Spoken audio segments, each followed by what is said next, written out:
এবং এই দুইয়ের মধ্যে যা কিছু আছে সব কিছুকে, আল্লাহর অস্তিত্ব ছাড়া আর বাকি সব কিছুকে যদি একটি পাল্লায় রাখা হয়, একটি হাতে রাখা হয়, আর লা ইলাহা ইল্লাল্লাহ এই বাক্যকে যদি অপর হাতে অপর পাল্লায় রাখা হয়, তাহলে লা ইলাহা ইল্লাল্লাহর পাল্লা ভারী হবে।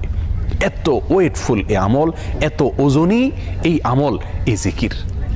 অর্থাৎ আল্লাহ সুবহানাহু ওয়া তাআলা মুসা আলাইহিস সালামকে যে বার্তা দিলেন সেটি হলো লা ইলাহা ইল্লাল্লাহর চাইতে ওজনী, এর চাইতে ওয়েটফুল, এর চাইতে ভারী, এর চাইতে শ্রেষ্ঠ, এর চাইতে মর্যাদাপূর্ণ কোনো জিকির আল্লাহর জমিনে আর নাই।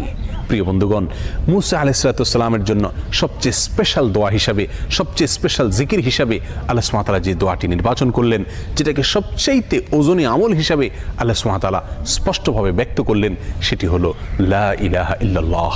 অথচ এই লা ইলাহা ইল্লাল্লাহ এটাকে আমরা খুব সাধারণ একটি জিকির মনে করি, খুব সাধারণ একটি দোয়া মনে করি, আমরা বিশেষ আমল খুঁজে বেড়াই। অথচ